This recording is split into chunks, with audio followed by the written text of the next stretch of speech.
Yes, it could happen. For various authorities believe that buried somewhere under the polar ice cap, in a state of suspended animation, are the awesome creatures, the leviathans that roamed the earth at the dawn of time. And under certain conditions, a nuclear explosion can free one from his icy tomb.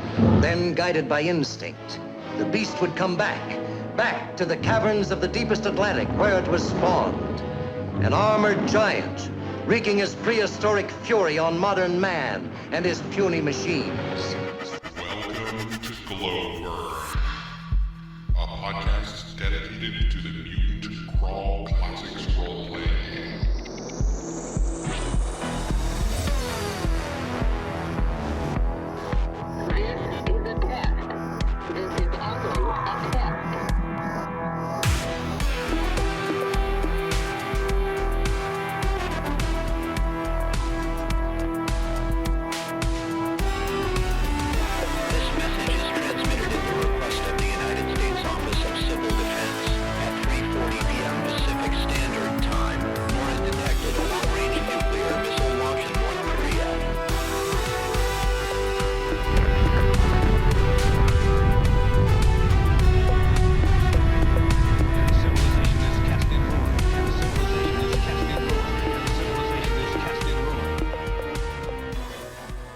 Welcome to Glowburn, a podcast about the Mutant Crawl Classics role-playing game and old-school post-apocalyptic adventuring. I'm Judge James. And I'm Judge Forrest. I'm Judge Hector.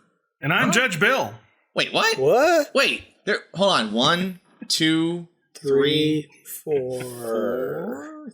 Hold on a second. Are we like splitting up like Cell Division or something? Who else is here? What's up, guys? Hey, I'm back just for an episode. Say hey, see what's going on. And hello. Nice to see all you Glowburners and all that good stuff. I'm just peeking from behind the curtain, so. It's good to have you guys here. Yeah, for tonight, we've got, Bill Hamilton is back, and Hector the Missile Cruz is back with us. Not back, he's here. He's here. We wanted to dust him off and show that he's real.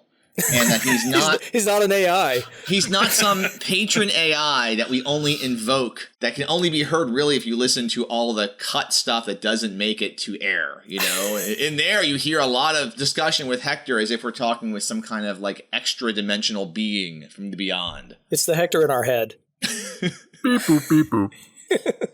So why are we all here? Why is this the entire posse tonight? Guys, you want to take it? Why are you here? Yeah, well, I'll take it. This is the 12th episode. I am still kind of with the group, and I hit the push and play and broadcast button out here, and this is our 12th episode. And I'll tell you guys something. I've been doing some temporal analysis work, and our monthly broadcast is being picked up in the far, far past at a different frequency. If my calculations are correct, Terra AD may spin a bit slower, and we're all putting our transmissions every single month. I mean, we hit our deadlines every month on this podcast. But when they go back in time, I think they're coming out like every 5 weeks or so. Our past listeners might be confused. Even though this is our anniversary episode, they might see that it's coming out 13 to 14 months after the very first episode. I don't want anyone to be confused here because we hit our deadlines, It's like that movie Interstellar. Like, our listeners are still on the spaceship and we're on the planet by Gargantua. It's relativistic time. Yeah. Yep. Yeah. I think that's how it works. Time dilation.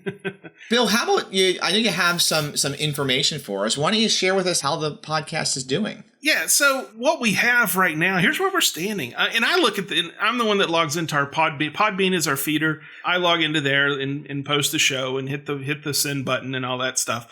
And we are up to 10,799 downloads. Yowza. Wow. Woo. Yeah, so that's, and the first episode by far outranks them all, but we really get about 600, 700, 800 downloads per episode. So we have a lot of fans out there. I appreciate it. Podbean, which is our main feed, we have 52 followers on Podbean just for that group of people who use the Podbean app and get their feeds there. We're now out on the Google Play podcast. We just announced that about a month ago. Yes. We're going to announce at the end of the show, Glowburn community, we crossed the 300 marks. We have 302 people helping us with the show. And we have 15 iTunes ratings. And here's the cool part. All except one are 5-star reviews. And the one that isn't 4 stars, Fair enough. And we're going to visit that person at their house and make sure they change their rating to 5 stars. And we're going to talk to them and say, can you reconsider? Yes. And that's what we're going to do. So, Bill, I have a quick question for you. Yeah. Looking back, okay, you and I started this thing, whatever it was, 14 months ago. Yeah. Would you have thought that this kind of growth would have occurred? I would not have thought that we would have these downloads that we did. Yeah, me either.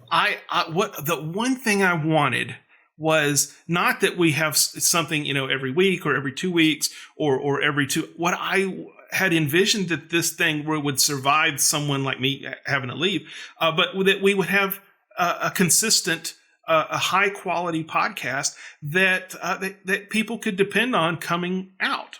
Right. And we've done, and you guys have done that. We've all done that.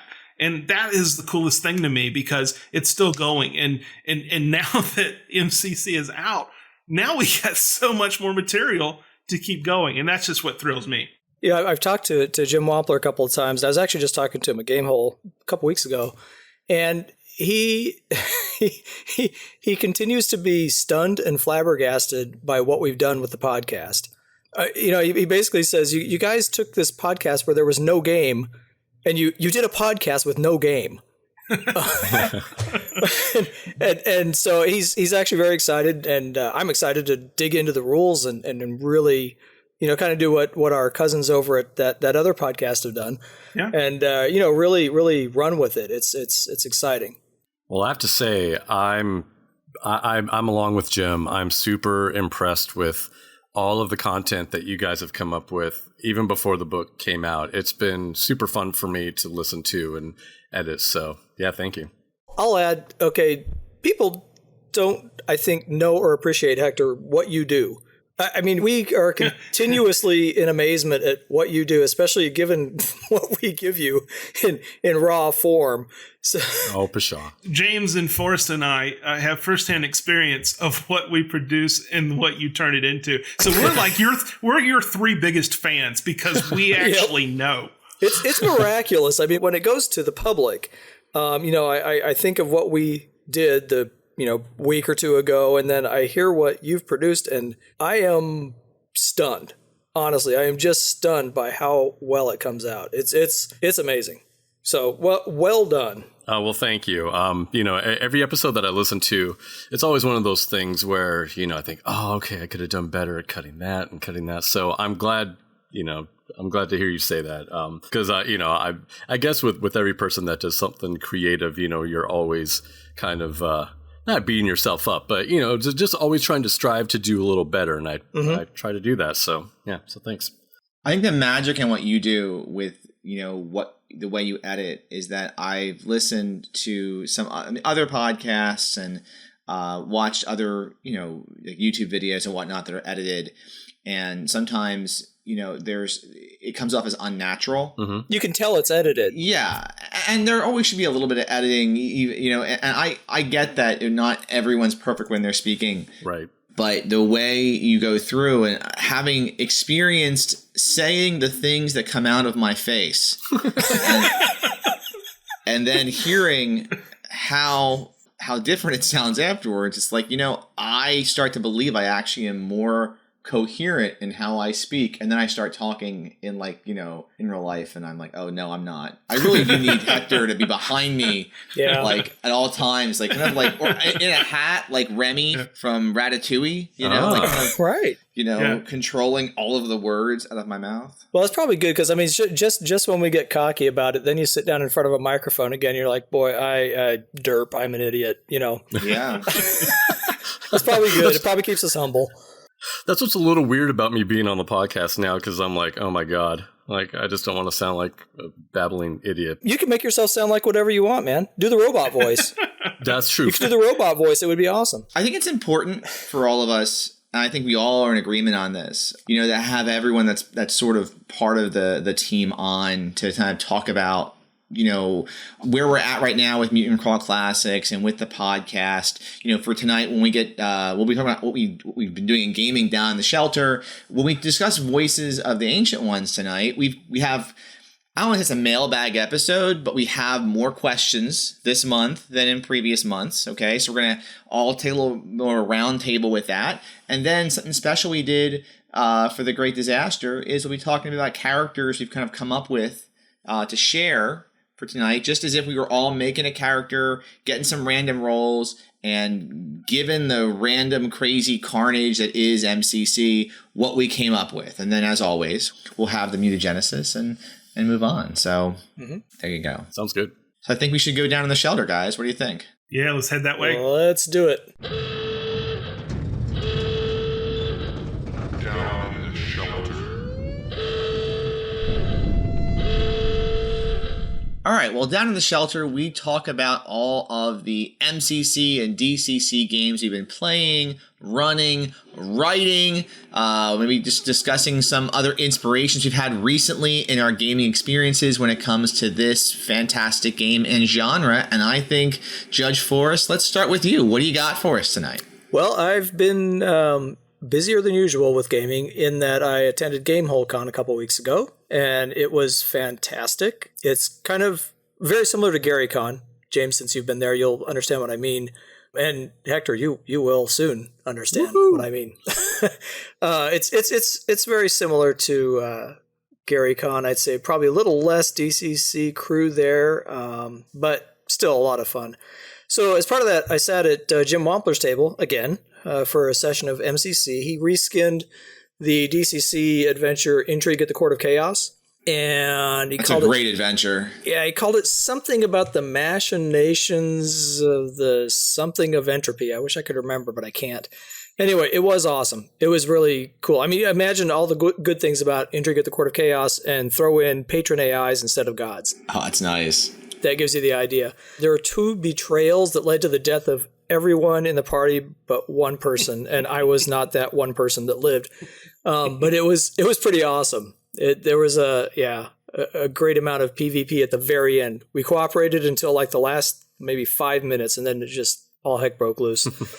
Reed Sanfilippo also ran an off-the-book session of Crawling Under a Broken Moon. We had a table full of people, and he says, "What level do we want to run?" And I was like, "Let's go 7th level. I've never played 7th level. I want to know what this feels like to play a 7th level DCC adventure."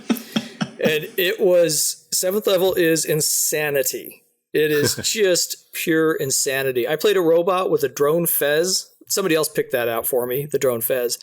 Wielding a 2-handed chainsaw. I picked that out. We fought carnosaurs that had been genetically modified so that they were invisible and they had chainsaws for arms. So there's a lot of blood. And James, you would have appreciated this. There was a Thunder Road type scene with, giant semis and people playing guitars with flamethrowers on them. What's Thunder Road? I'm sorry. Mad Max. Sorry. Isn't Thunder Road a Garth Brooks song? It probably That's is. Thunder or Thunder Rolls. What is it? Isn't it Thunder Road? When the lightning strikes. Yeah, okay. Sorry. Mad Max. We'll just say Mad Max and make it generic there. Fury Road. Fury Road. That's it. Fury Road. I was getting Thunderdome and Fury Road mixed up. That's the problem. See, Tina Turner did it to me again. That would be a cool movie. What, a Garth Brooks Thunder Road style adventure? Let's not ruin Fury Road. Okay. Anyway, so in our party we had a cleric of Elmos, the puppet god of pain and suffering, which has quickly become my favorite deity in Crawling Under a Broken Moon. And he buried an entire army of Mad Max style vehicles in a 40-foot chasm using the cleric spell. What is it? Move Earth, Earthquake. Anybody have their rulebook handy? Anyway, it was awesome. It was a lot of fun. And there were mosasaurs and tyrannosaurs. It was all dinosaurs that had been genetically modified. Anyway, a lot of fun with that. 7th level, I don't know that I would appreciate a campaign at 7th level because doing that every week would get a little, I don't know. It's just too much. It's like that game you always wanted to play when you were 12 years old, when you took the player's handbook and you automatically made 10th level characters and gave them all the magic items. It was kind of like that. So it was fun in limited doses. I wouldn't want to do it all the time. And then I ran a couple sessions of DCC, Crawling Under a Broken Moon, one of which ended in the accidental nuking of the PC's home village. Somebody made a luck roll, and they were supposed to make a luck roll, and they critically failed. So, needless to say, a nuclear weapon was launched. And one of the PCs decided, I'm going to jump on board And so, do you guys know the scene from Doctor Strangelove with Slim Pickens? Yes. Riding the missile? Yes, we had that. We had exactly that. Yep. So that was a lot of fun. Also played a lot of Call of Cthulhu, which is another one of my loves. In one session of that, we had a gas-saturated amphitheater doused by our pilot using a crop duster. That was planned. And the amphitheater, which was doused in gasoline, was rushed by a bunch of insane cultists, hundreds of them, carrying torches. So what you're thinking is exactly what happened. So unfortunately, most of the party was embedded with the cultists. My character was one of the ones that was not, but the person we were trying to rescue was, and most of the party was, so that ended not good. The rescue did not happen. Anyway, ton of fun. Really, everything was just kind of over the top from judging to playing any of the systems I played. It was a ton of fun. So if you guys ever get a chance to go to GameholeCon, I would strongly encourage you to do so. Plus, you get to come see my hometown. And then in other news, my AD&D second edition campaign continues.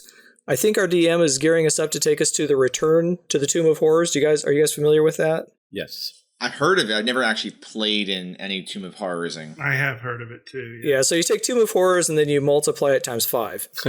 And that's the Return to the Tomb of Horrors. It's really, really, really bad. So anyway, that should be entertaining if nothing else. And I would expect that our party's probably going to die a horrible death before we even get through the front door. So anyway, what about you, James? What have you been up to? So I'm trying to take this whole thing seriously about being a co-host here on Glowburn, and I'm ramping up my Mutant Crawl Classics gaming. And over the last few weeks, we've really kicked it into overdrive. So first off, I'm playing in Mark Plord's new online MCC campaign. He started us off with Assault on the Sky High Tower. We played it in 2 sessions, and I'm playing as Cypher, the Shaman of Akroma. And Akroma, I think we mentioned this in the last episode. He's the one that looks like Agent Smith from The Matrix. So I love the character. I actually really lucked out. All of his stats are like kind of average, except for like he's like super smart and fairly tough with his stamina. And I maxed out my hit points roll. So he has the highest hit points of any other character just because I rolled like top hit points. And he has like a stamina, I think, of 16. Wow. What he's really good at, though, and the one thing that cannot stop him is doors. He is like a min-max character for door opening necessities and needs. Like he has the security override power is what you get if you are a shaman of Akroma. And he can just be like, door open, and the door like has to open. So he's a walking, talking knock spell. Yes. Okay. And that's really all he could do. Although I do have like a fusion torch, weapon. And I should point out, I was really big into hand-to-hand combat. And what I kind of had to pull back a little bit. Well, I was going to pull back next session because during the last session, I dropped below 0 hit points. I went down, Even though I was healed, Mark played around with the rules, and instead of being stamina, strength, or agility, he made any of your 6 attributes potentially damaged by going down below 0. And it hit my personality. He said it was a nasty scar. Did not like that rule. And we were chatting on it today about that. So I told him I was thinking I'd bring it up on the podcast today because I was very sad. I have a less personable character, but I think I convinced him not to do it going forward, or at least he told me he won't do it to me. Because I think, as a shaman type character, if I know that getting dropped can reduce something that's not strength based, I'd be less inclined to go into melee combat. I kind of like that rule. No! Yeah, no, I do. I do. Well, good. You should like it, because aren't you joining the campaign? Yeah, I am. Totally, I'm in. There you go. Mark, you heard that. The reason is, there's historical precedent. Okay, so I'm going to go back in the Wayback Machine. I believe it was Ernie Gygax, I think, who played the magician Tensor. You've heard the spell Tensor's Floating Disc. Oh, yes. And part of the personality of Tensor, if you look at the Rogues Gallery from first edition, is that he was a mage, obviously, but he loved to get himself into combat and would get himself into really sticky situations, which the fighters would have to extract him from because he just liked to jump into combat. So there's historical precedent for a character like that. And regarding the loss and attributes, I guess I'm a big fan of that. In fact, when I'm using undead in really just about any system, I would rather drop attributes than experience levels, which is kind of the common trope, right? So I'm a big fan of it. So Mark, you keep doing your thing, man. So here's my take on it, and why I'm not a fan of it, besides the fact that it happened to my character, which makes me less a fan. But my take is that spellcasting type characters, and I would say a shaman is one, already have drawbacks to flubbing on spells. And they have a higher tendency to get knocked down below 1 hit point than like a sentinel or another fighty type character, rover, whatever.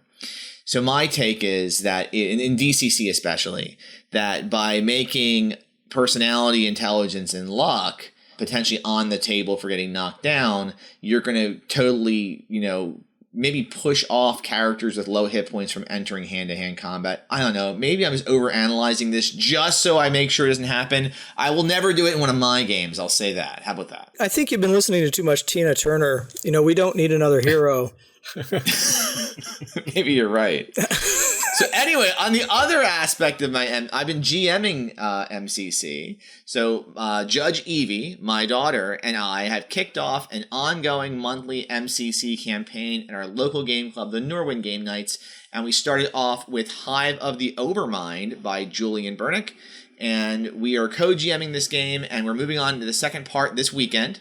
We didn't get that far in the first game because there's a scene we have to cross a bridge, and they were having a really hard time deciding who was going to cross when, because I think we're running this game a bit more straight and gritty and not so gonzo. I'm using those two terms because we're getting into a question a little bit about gritty versus gonzo.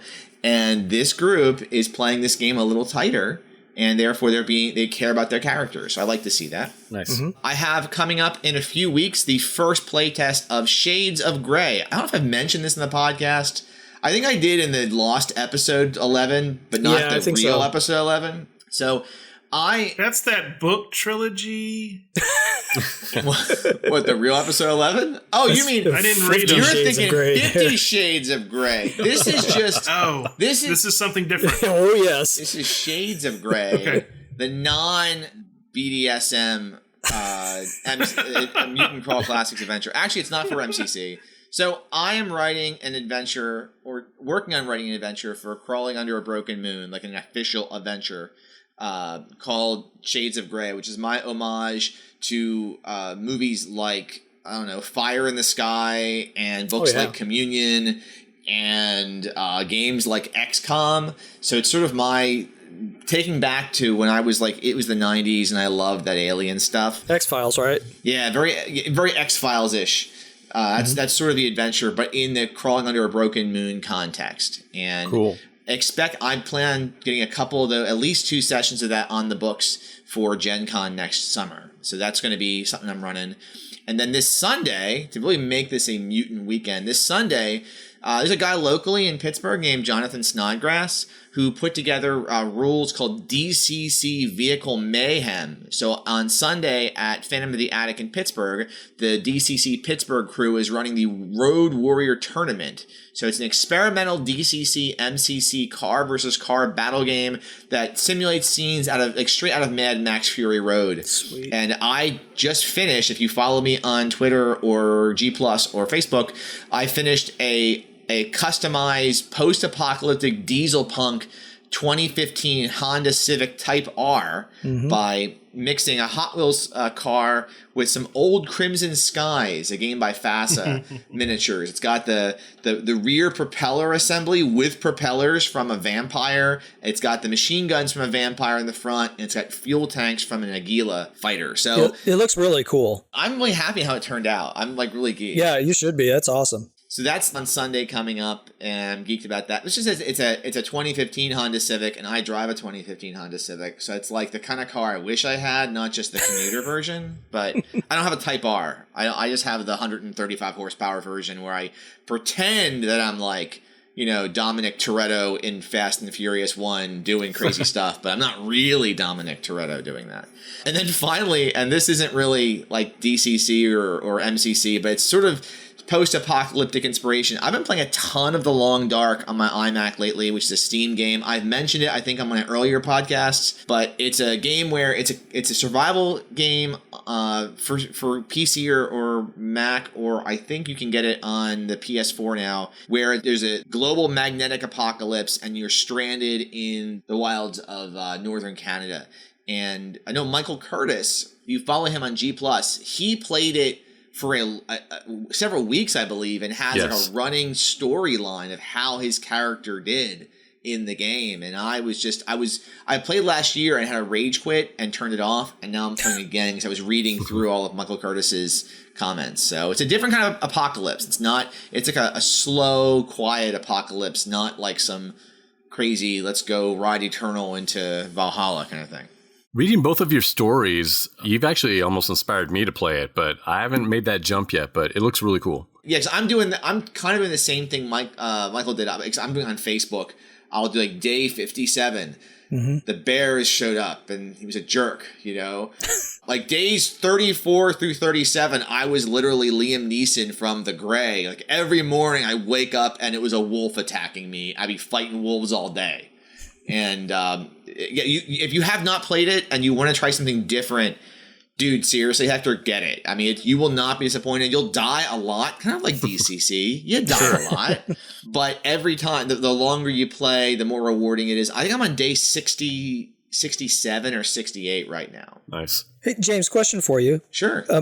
Back to Shades of Grey. Are you going to be running that off books at GaryCon by chance? I was going to mention this later, but on the last 2 episodes ago, I said I wasn't going to GaryCon. Oh, yes. Sorry. I didn't mean to spoil it. I'm sorry. I was going.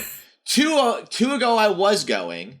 Last one, I wasn't going. And now I am going again. So, yay. But I'm running all off the book stuff because work is still a little dicey on my schedule. Like I have to literally work from GaryCon like for half a day there, but from the hotel room. So I do plan on having it with me as an off the books game.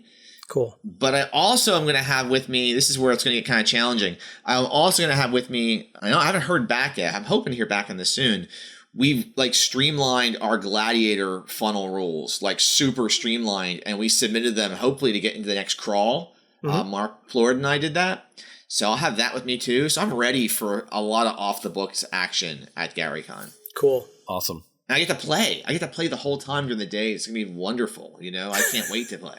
So, all right. So, Bill, let's toss over to you. What do you got going on, sir? So, as I may have mentioned in the first few episodes of the podcast, that I really only get a chance to play when I'm out of town, and I have a travel job. The downside is like my guys. I mean, the guys that we gel with, and my team, my play group, they're like in another city than me. Well, in the time that I peeled off the podcast, I miraculously got on a project in their city. So I went down there, but I told the guys, look, I don't have the time that I used to put into to prep to be a game master, DM, judge, whatever. I just don't have the time to prep. We can get together Wednesday nights, but I just can't prep. And so let's do something else. And they're like, okay, cool. Yeah, no, we understand it. We're getting, and literally they have not gotten back together except virtually until I got there and they got back together. So we actually first started playing the D&D board game Wrath of Ashardalon. Nice. And they got a whole bunch of it. And I started with a lot of these guys with 4th edition. And I do like the 4E system. It's sometimes you're like adventuring in a Volvo.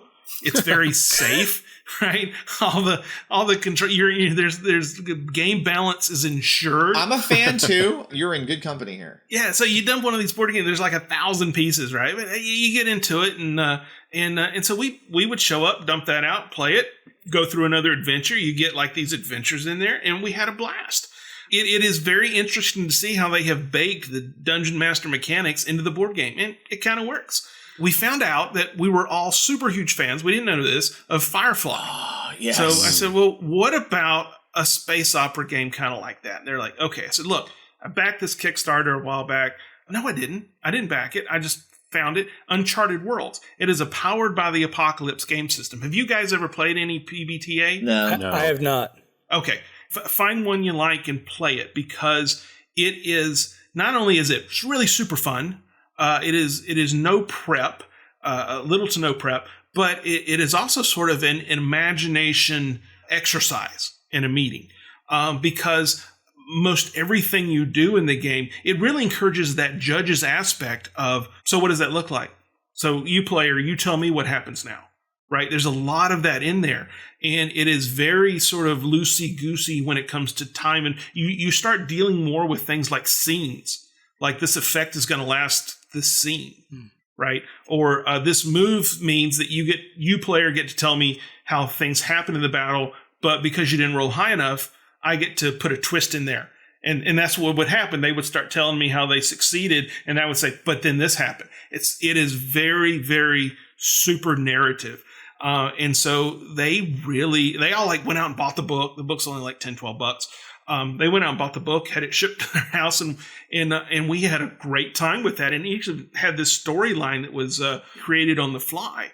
And it was pretty amazing. That's great. And then finally, kind of I was about to roll off, and they were talking, and one of my players has a large stock. And when I say a large amount, that is an understatement of the minis and Dwarven Forge stuff. And he's not just limited to that. I mean, carts are involved. Heavy carts with strong wheels are involved when he has it in his head that he's going to bring stuff to be set up, because I actually play in a Marriott Courtyard lobby. And so I found out that they had never been through the Tomb of Horrors. The Yawning Portal was out, 5e conversion, and I had also heard that the movie Ready Player One's being made. Mm-hmm. Yep. Okay, and have you guys read that book? It was last episode I was talking about it. It's a phenomenal book. It is phenomenal, but Tomb of Horrors is in there, right? So I'm like, well, and so we got to talk. I'm like, all right, guys, look. And immediately my buddy with all the minis and the setting stuff says, he grabbed a map. He says, I don't know what's in these rooms, but I'm going to set you up Tomb of Horrors on a table, 4 feet by 8 feet. Wow. Oh my gosh. And so he built, and I'll try to post it to the group. He built the Tomb of Horrors. Wow. And so we started into it. The Tomb of Horrors, everyone has to run through it. It is mostly an exercise in patience for the DM and the players. The big baddie is not necessarily a Sararak at the end of this thing. He's tough to beat. The big baddie is actually getting to him through false doors that have secret doors behind them that are only found in pit traps, right?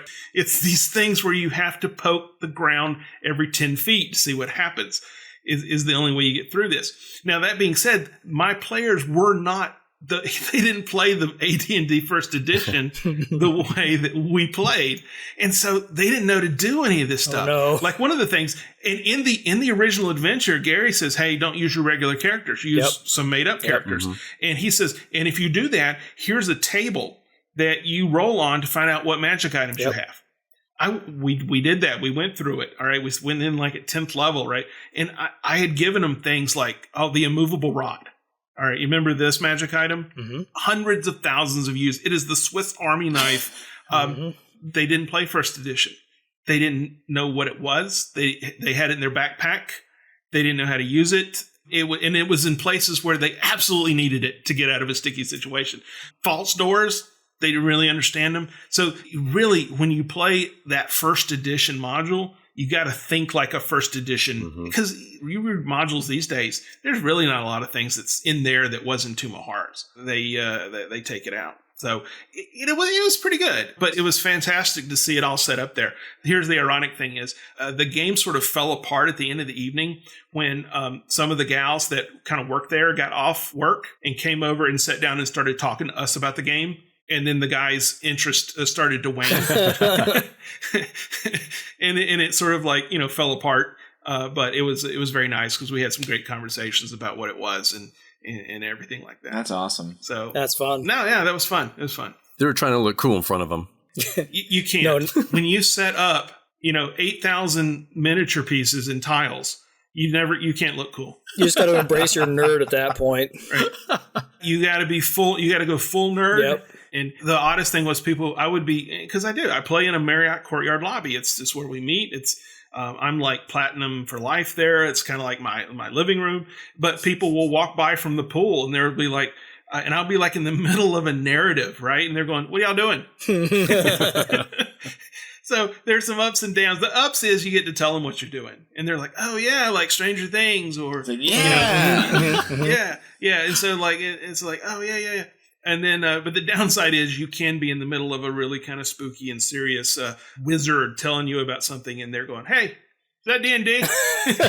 You Attack in the Darkness? Yeah, you get that. I was almost really bitten by the Dwarven Forge this summer when they had whatever the big Kickstarter was this summer. Oh yeah, It was the City and Sewers, probably. No. That was the last. This one was like the Dungeon of Doom. Oh. And like the max level was like $3,200, and it got you everything. Yeah. Wow. And I was so close to being like, "What's $3,200 on a credit card?" I mean, it's like, but like I was not a backer, and to keep myself from backing it, because I knew I would do it, I had to go out running, like so without my phone, so I would not back it, because that stuff is gorgeous. Mm-hmm. They have a new one that's all Cthulhu. Uh-oh. Oh my gosh, It looks gorgeous.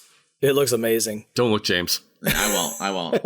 I'm not a big Cthulhu fan, so I'm pretty safe. Did you say you had pictures of this? Yeah, I'll send it out to you guys. Oh, sweet. Send them. Yeah, I want to see that. Well, Hector, what do you got going on? All right, so I'll make this kind of short and quick. So since last, I'd say October, actually, ironically, around our anniversary, I started playing with a home group, and these guys have never played DCC before. Oh my god. Yeah. Two of them haven't really played role-playing games, and then one of them played Pathfinder for like a few years, so that's kind of where I was coming from. And I actually, funny enough, I started them off with Forrest's awesome funnel adventure Beyond the Silver Scream. Oh, nice. Cool. Yeah. And actually, as a side note, I have to kind of thank you, Forrest, because your module was the first one that I was like, oh my God, this sounds so freaking awesome. And I had no idea what the system was. And then when I found out it was DCC, I'm like, oh, what's this? And then I watched a couple of videos and boom, I was hooked. You know, when I first sent that to Joe Goodman for approval, one of his response email was, I think it was something like, "I've never before read a module that opens with a line, 'You put down your bong.'" So I knew I had a good hook at least. Oh yeah, it was awesome, and they all had a great time. So from there, we were on Aerith, and then I probably had about like maybe 6 or 7 sessions into that. We get together, I'd say maybe once a month, maybe twice a month if we're lucky.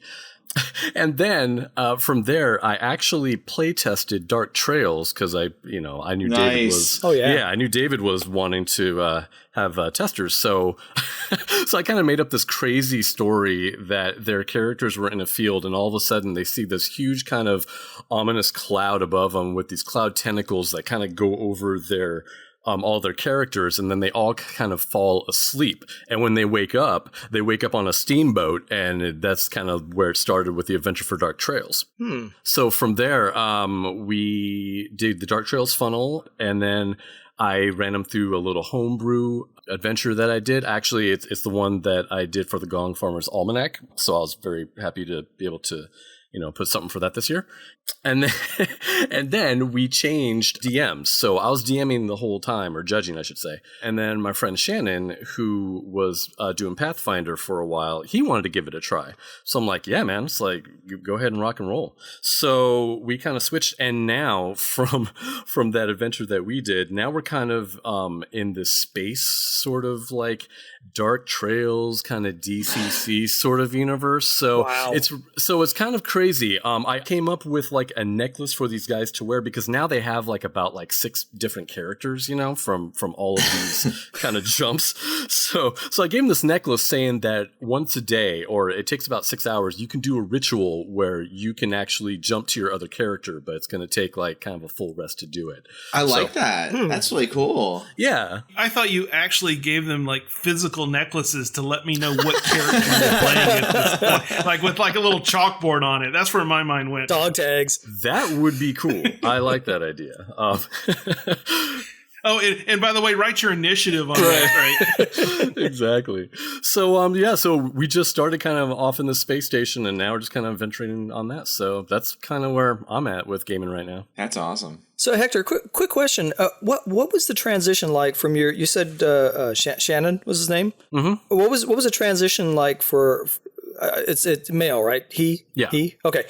For him, going from Pathfinder to DCC that quickly, did he have any hiccups? Was that difficult for him? I could tell that he was a little thrown off at first, especially with all the rules and with the tables and stuff. Like, he wasn't quite used to that. He was really cool, though. I mean, I think he's played other systems, but I think Pathfinder is the one that he played the most. So after a few sessions, he really got into his character. He had a couple of characters. He had a halfling and he had a dwarf that he was playing, and he was really, really good. It's funny. Role-playing wise, he definitely ran the table. I mean, like, he really got into his character, so that was really neat to see. That's cool. Yeah. I always find it interesting to hear about people having a transition to DCC from other games, or because I mean, it's Dungeon Crawl Classics. The idea is that it's a throwback game, and then I'll hear things like from my kids, like we were watching Stranger Things, and Cooper, who's 7, is like, "Are they playing Dungeon Crawl Classics?" I'm like, "Aw, Aww. Sort of. Yeah, kinda. That's awesome. Yeah. All right, Well, should we go and listen to the voices of the Ancient Ones? let's hear the voices." Yes. Let's do it. Voices of the Ancient Ones. All right, so Voices of the Ancient Ones, and we have a lot of voices this week because y'all reached out to us. We really appreciate it. So let's start with one from Andy Markham. So Bill, why don't you take it away? It's by Andy Markham. This is not, and I love these, not a question per se, but maybe do a review on the new MCC module PDFs that have been released to the Kickstarter backers. I had actually thought about doing this as a sort of pre-recorded thing that I could maybe like do a field report kind of thing, and send that to Hector to splice in. It wouldn't really require, well, anybody could. It really wouldn't require someone to, to be kind of on the call real time. That we've had people, I think DM Kojo sent in some audio that we spliced in once. For one of the earlier shows. So it's something that could be done sort of out of band ahead of time and sent in. But the big thing is, it would be kind of like short, enticing commercials about the modules, but no spoilers. No one likes to have their adventure ruined. And I think it would kind of give us a heads up as these modules that are now, what do we have, like 8 now that are sort of out to the Kickstarter backers? Is that it? Mm-hmm. Yep. And so then there's a few more that I've heard rumor of popping up. So it might be something that has a section that has some longevity to it. So it's just something I think would be fun. It's a great request. It's a great idea, Bill. Yeah. I'd love to hear them from everybody. Honestly, I mean, there are people who are way more creative than I am out there who could do a good job with these little mini ads, if you will. Totally. Yeah. And here, I'll give a brief example of like a mini review, because I'm going to do one real quick for y'all, okay? So live and in person. Live and in person, Judge James takes on Judge Julian Burnix of Spellburned. Hive of the Overmind. So, all right. So, Hive of the Overmind. That is, which one is it? It's MCC. Are they numbered the same way? They are, aren't they? Is it number 1? It is. It is number 1. It's number 1. All right, so Hive of the Overmind is a 0-level adventure where the PCs are trapped inside a demon hive. And remember, demons in MCC are insects. Mm-hmm. So far, as we're playing through it right now, it's not terribly deadly, but there's lots of room to get slaughtered. There's a big focus on exploration in this adventure. It kind of reminds me of a Mutant Crawl Classics version of the NES video game Metroid, in that you can kind of play through linearly, but you can also bounce around to different parts of the adventure, skip ahead, go backwards, jump off a cliff, whatever. Is a little bit of a sandbox feel to it. And I love that. So your players can blast through this sucker real fast or relish it like my players are doing. One of my favorite things so far, again, not going to get spoilery, there is a pile of junk in the game, this garbage room, and if the players go digging through it, they get to roll on the garbage table, and I love the garbage table, Judge Julian. It is so much fun. We had 2 players die from the garbage table, I think. So be careful for garbage when you're in this adventure. It's the only spoiler, promise. But loving this adventure, and so is Judge Evie. We're co-GMing it, so great job. It's awesome. Very cool. Well done. So how many rads do you give it? I'm going to give it 77 out of 60 rads. Okay. Excellent. I don't know. 5 out of 5. I love it. I'm having a great time. I really, so since my friend Mark and I are both GMing MCC, and we're both I'm in his game and I'm running my own stuff. I have to kind of skip around when I'm playing and when I'm GMing.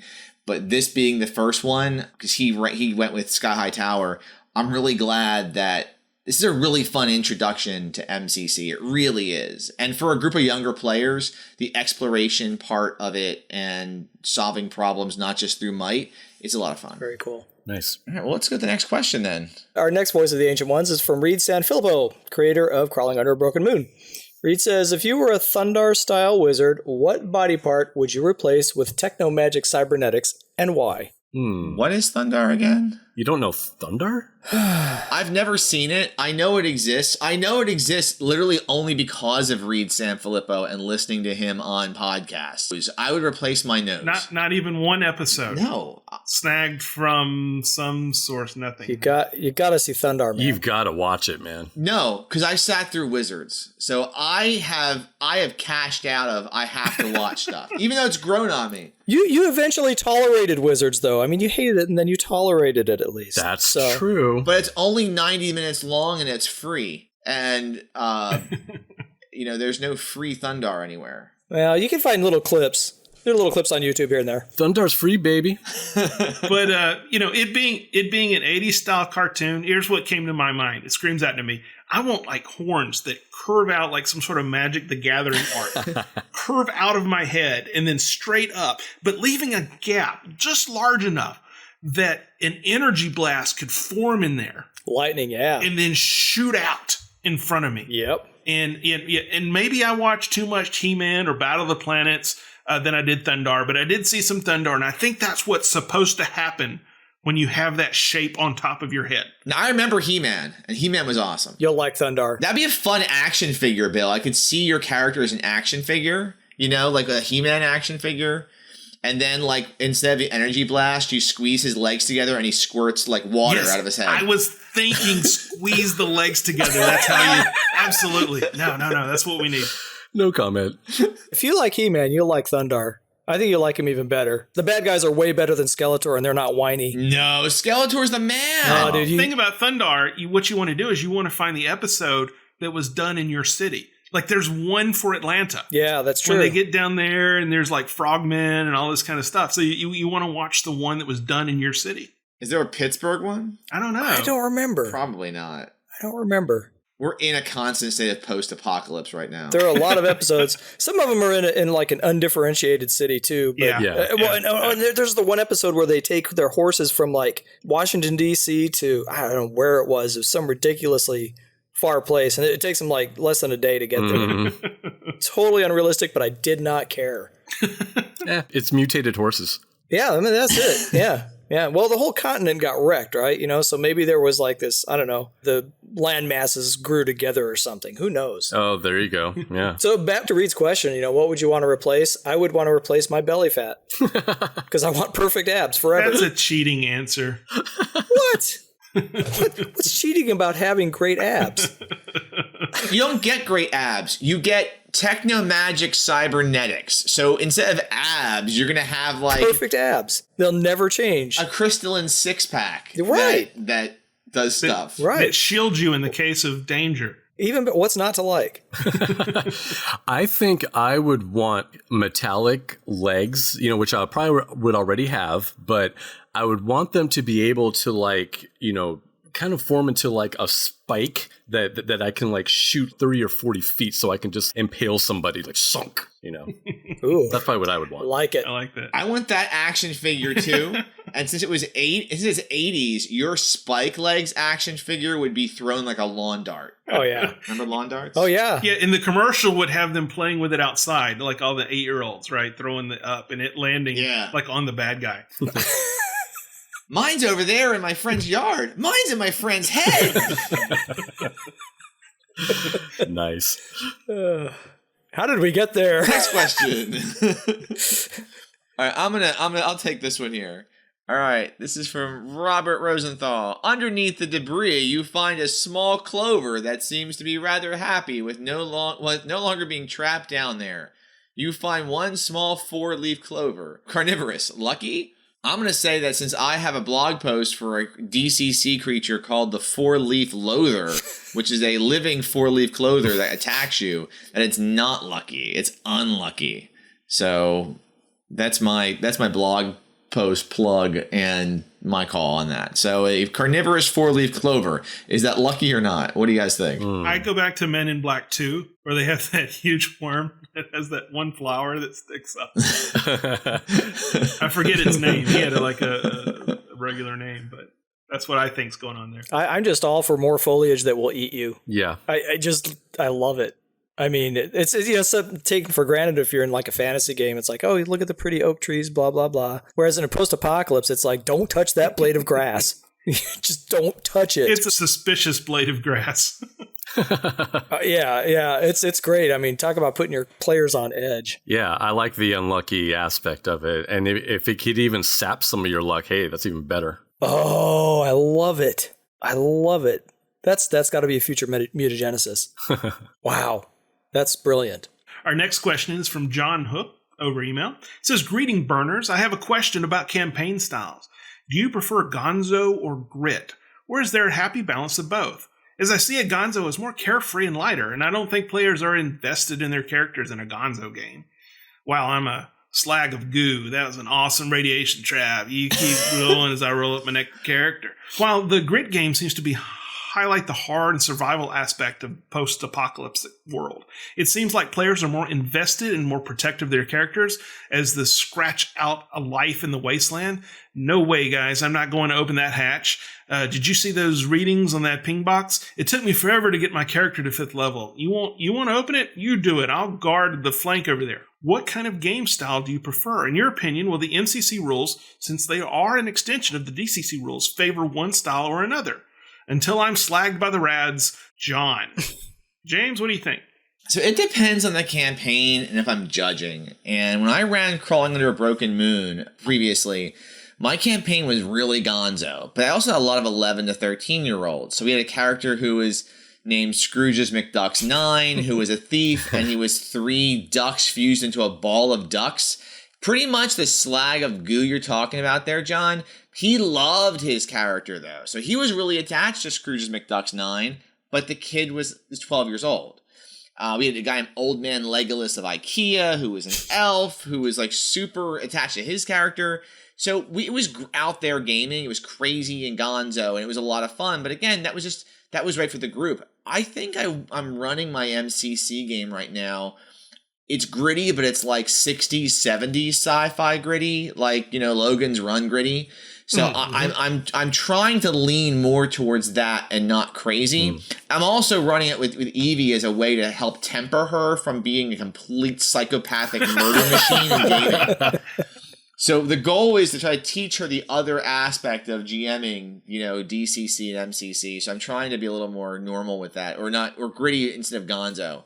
But for one-shots and con games, I'm kind of known for my gonzo. Like, I am bringing my SeaQuest meets Disney World meets Waterworld adventure probably to Gen Con next year and whatnot. So I'm going to go a little crazy, and I think the Shades of Grey kind of, it straddles both a bit. I'm trying to do that. So, I don't know. As a player, though, I'm not a gonzo player. I think I like to play in games that are a bit more gritty. I know my GMs tend to run games more gritty, and I like that, but I'd be up for a gonzo game to try it. Yeah, I don't think that neither the DCC or MCC rules dictate a gonzo versus grit. I think there's some adventures written out there that sort of lean one way or another, but any of that can be swayed by a judge beforehand or even in game. Mm-hmm. What I really want is players to have fun, and there to be and when character death occurs, for there to be an understanding and maybe even a purpose behind it. If you're running a funnel or playing 2 characters, I care very much less about controlling grit and gonzo. However, if they have just that 5th level wizard and we're doing a campaign, then I kind of fall back to when the character dies in a grit, or we're running some grit and it's really lethal, that they understand that they died because they did something risky, or that they died and it was purposeful for the party to achieve something. And that's how people feel about their characters, I think, while they're running it and then after the death of the character. So it depends on what kind of game I'm running. It's depends how I bend it. Yeah, I don't think they're mutually exclusive either. And by the way, hello, John. Thanks for picking us. I don't think gritty or gonzo are mutually exclusive. Those of you who've been at, we were talking before we got on air about Brendan LaSalle, and his judging. And those of you who've been at his table realize you can do both almost simultaneously, really. It takes a certain kind of personality to be able to pull it off as a judge, but it's definitely doable.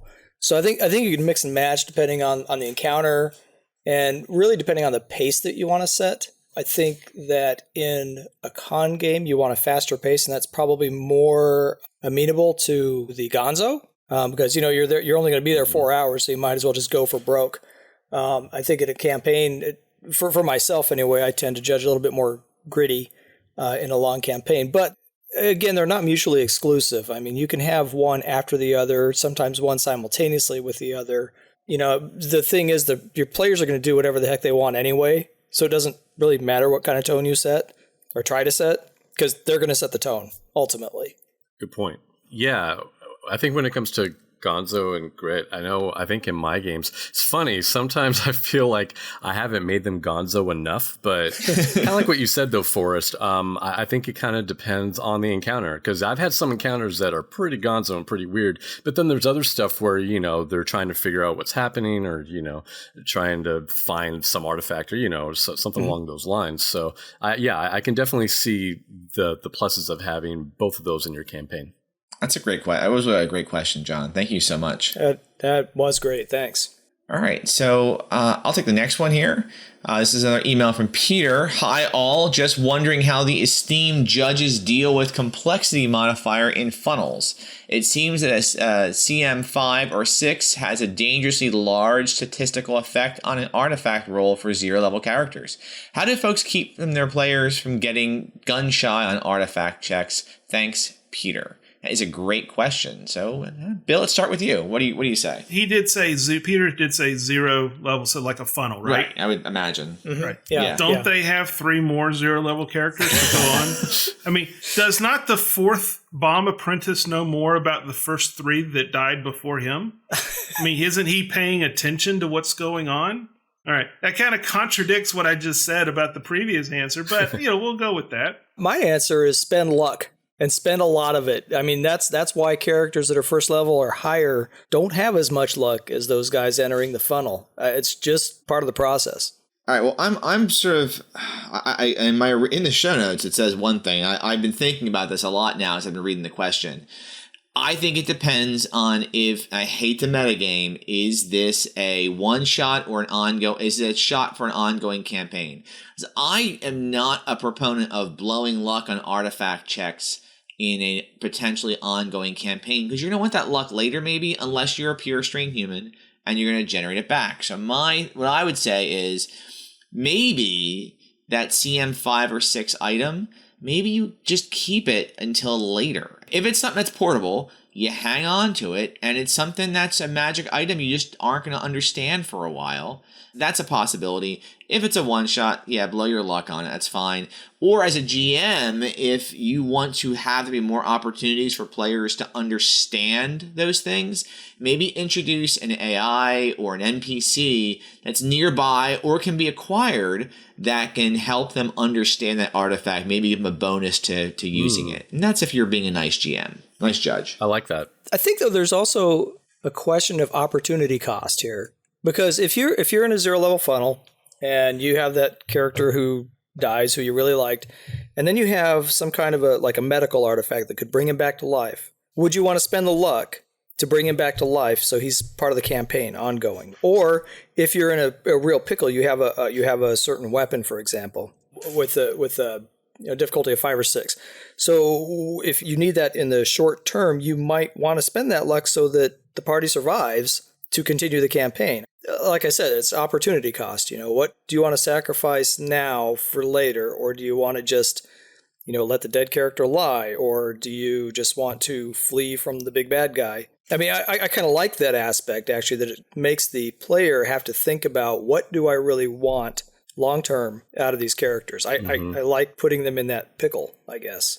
Yeah, I could totally understand that.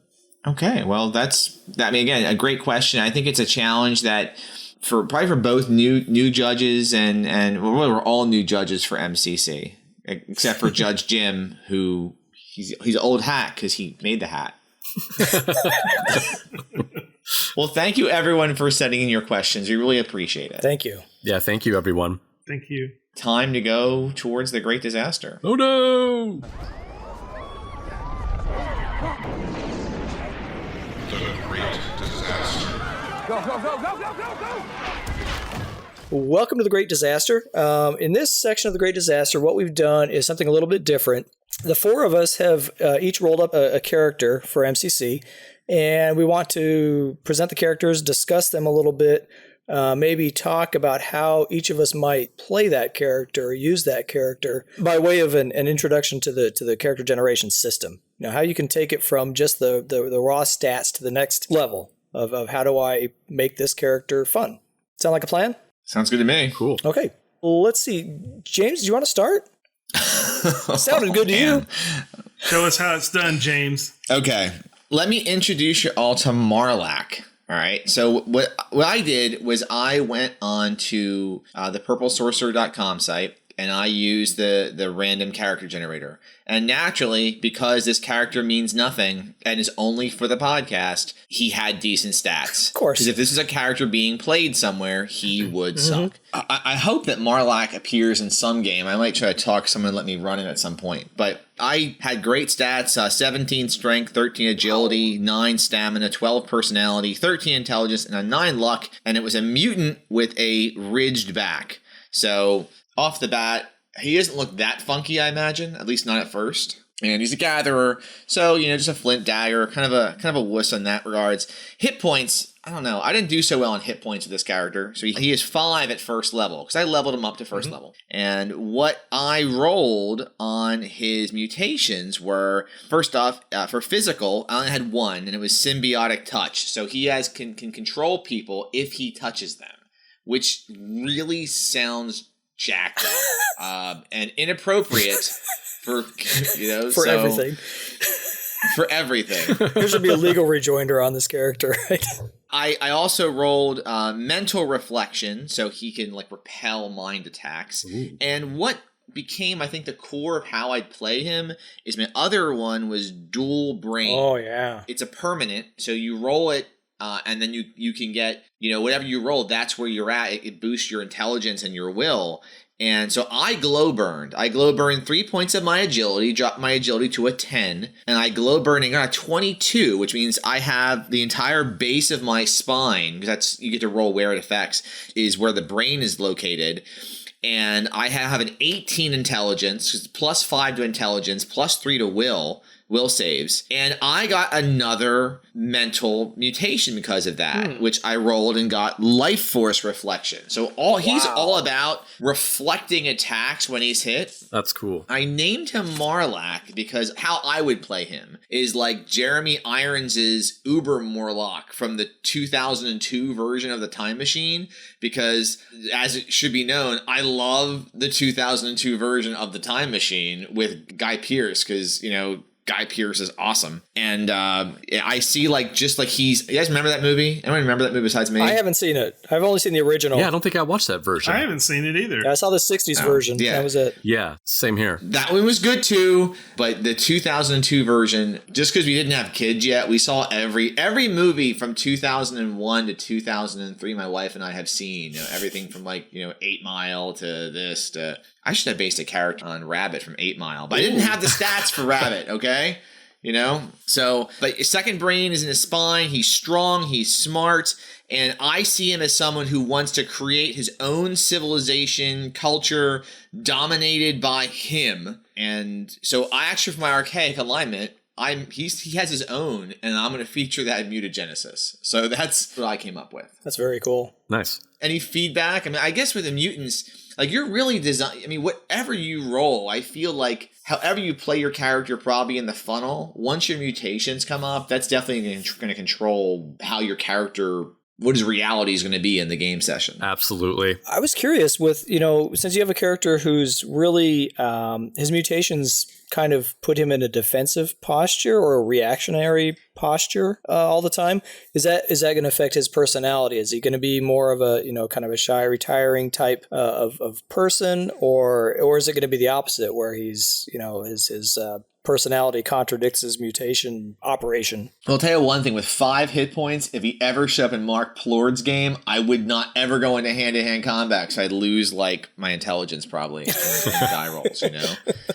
I think I would really lean on the dual brain and symbiotic touch. Like, he wants to be in non-combat situations controlling what people's actions are. That's where he shines as a sort of a behind-the-scenes character. So he definitely wouldn't be a frontline fighter, that's for sure. Yeah. But I also don't see him as trying to bait people into hitting him either. Yeah. You know, he only has 5 hit points. I mean, at least low level, I kind of see him kind of like wrestling from Dragonlance a little bit, you know, wanting to stay back, and eventually he will be the most powerful mutant in the land. But for right now, he's kind of weak. So he's kind of like your typical wizard. Yeah, he is a very wizard-like mutant. Yeah. And it's interesting because my players who made mutants for my MCC game, all their mutants can be very physical, and I got one that was the exact. I only have one physical mutation, and I don't think it's one that's. I don't know if it's not effective. It's not something that you have to touch someone to control them. So if you're facing a whole nest of like rad scorpions, he's not charging forward to start, I'm going to touch you. You know, I mean, besides the fact that's a really creepy thing to say, even to a rad scorpion. So yeah, he would have trouble coming up with that tagline, you know, I reach out and touch someone. No, that's copyright. I can't do that. So anyway, so that's Marlack. Cool. Interesting. So Judge Forrest, let's go over to you. What do you got? Who'd you make? Okay, well, I have a mutant as well, and I named him Richard Reeds. So those of you who know comic books will invert the names and see who I'm referring to. So anyway, Richard Reeds, I had great stats as well, better than I could possibly hope for in a real game. Now, I did Glowburn down a fair amount so that I could bump up one of his mutations, but he ended up with a strength of 10, agility 13, stamina 13, personality 12, intelligence 8, and a luck of 14, which would be really nice. 4 hit points at first level. His lucky sign was the healer, saving throws versus poisons, which, given his luck, he actually can use. Started out as a hunter, and this was all done by hand, too. I didn't go to Purple Sorcerer. I got the dice out, and I started rolling. You went old school. Yeah, I did. I went totally old school. In fact, I actually wrote him down in pencil at first, so that's old school. Let's see, and rolled up randomly the mutant genotype. His appearance is that he has 4 arms, which I thought was pretty cool. I'm very partial to 4-armed mutants and have been for a very long time. So the mutations that I rolled 2 physical and 1 mental. And the first one is gas generation, which, you know, every 12-year-old thinks is just hilarious, and James. See? I'm not laughing because I have that one too. Oh, this party's gonna stink. Yeah. Well, what I like was the manifestation, because I rolled that as well. And this one is through concentration, the mutant is able to transmute a localized pocket of air into an efficacious gas. So it's not like necessarily coming from his body parts. It's something that he generates in the air, which plays well with his other mutations, which the next physical one is plasticity. The mutant's body is comprised of an unknown quantum state of matter, able to add and subtract mass instantaneously.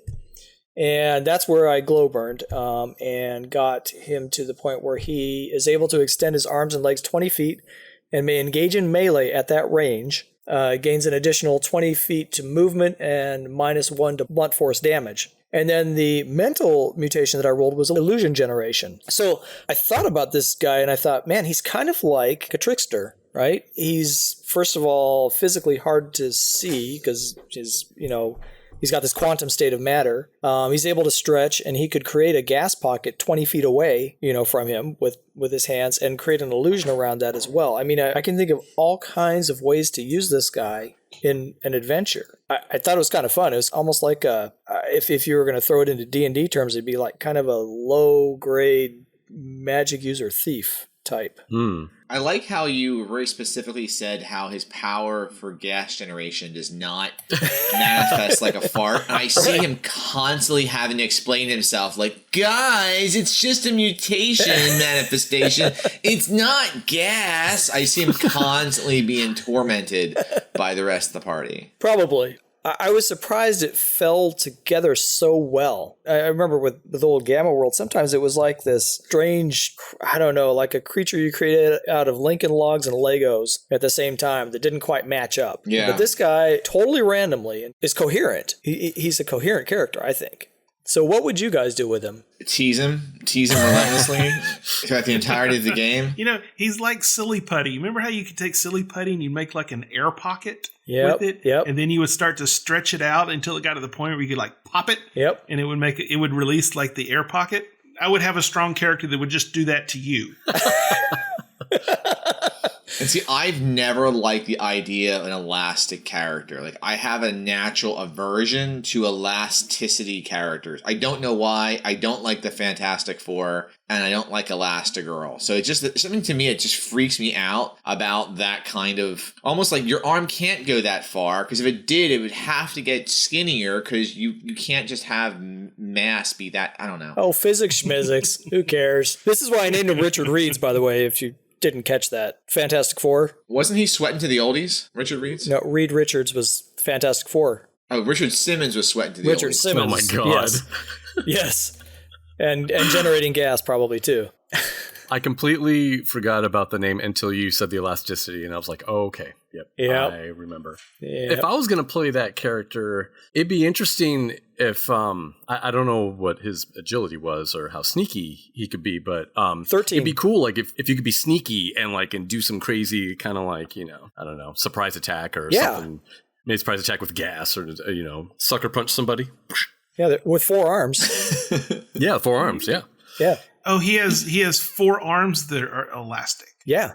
But the 4 arms is just his base mutation, his initial mutation. Right? His appearance. Yeah, the base mutation appearance. All right, so what would you all think about that? I mean, how would you all GM that, given that that's not part of like his... It's not the multi-limbed or many-limbed extra limbs, whatever that one's called. I mix up the mutations a little bit. It's not that gives him the extra arms. Would you allow a mechanical benefit to having elasticity plus 2 extra limbs? I don't know that I would, because you get 1 d20 action die, right? Yeah. I'd say, at higher levels, yeah. Then if you get more than I can't recall, do mutants get more than 1 action die at higher levels? Anybody recall off the top of their heads? I don't want to click my screen, because if I do, I'll make noise, and Hector, I'll have to edit it. I will kill you. See? Yeah. I think all the classes get an extra action die at some point. I think so too. Okay. Let me take a look here quick. Oh, here we go. Yeah, at 5th level, you get 1d20 plus 1d14 as a mutant. So I'd say there, yeah, that makes sense. But before then, that's kind of cheating the system, to give him that. That's just my thought. I would say no. That's quite an advantage. I think I'd have to say no as well. Yeah. Yeah, but I'd let you do like a lot of stuff with like move actions. Like I can attack and you can sip some drink and tie your shoe and tie Marlek's shoe. I would make him tie my shoe. You could use the illusion generation, though, to make it look like you're able to do more. I consider saying that only your limbs that are not the other 2 limbs are elastic, and your 2 limbs that are not honestly vestigial, but that they are less effective, maybe.